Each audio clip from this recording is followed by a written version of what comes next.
ఇంకా లాస్ట్ వీడియోలో చెప్పాను కదండి, అమ్మకి డేంజర్ ప్లేసెస్లో వచ్చాయని. ఒకటేమో కిడ్నీకి ఆనుకొని నరం పక్కన, ఇంకోటి లివర్ దగ్గర వచ్చాయంట. అందుకే యూరిన్ అనేది బంద్ అయింది, ఎమర్జెన్సీగా చేయాల్సి వచ్చిందని చెప్పారు డాక్టరు.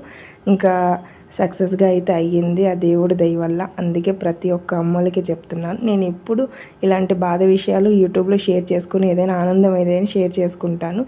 మా అమ్మకి ఇట్లా అయ్యిందని, ఇట్లా ఎవ్వరు కాకూడదని పీరియడ్స్ అనేది స్కిప్ అయితే వెంటనే చెక్ చేసుకొని వెళ్తారు. ఎందుకంటే మీరే బ్యాక్ బోన్ ప్రతి ఫ్యామిలీకి. అమ్మ లేకపోతే అసలు ఫ్యామిలీ ఉండదు. అందుకే చెప్తున్నానండి, ఇట్లా పెడుతున్నానని అనుకోవద్దు. ఇంక ఇక్కడైతే అమ్మని 3వ రోజు డిశ్చార్జ్ చేసేస్తున్నారు, జడేసాను నీట్గా. ఇంకా వెళ్ళిపోతున్నామని కొంచెం హ్యాపీ. ఎండోస్కోపీ ద్వారా చేశారు కాబట్టి 4 హోల్స్ పడ్డాయి. 1 వీక్ తర్వాత రమ్మన్నారు కుట్లు అయ్యప్ప తీస్తాకి. ఇంక ఇంటికి వచ్చేసాక ఇడ్లీ అయితే పెట్టానమాట. 2 పూట్ల ఇడ్లీయే పెట్టమన్నారు డాక్టరు. ఓకేనండి, బాయ్.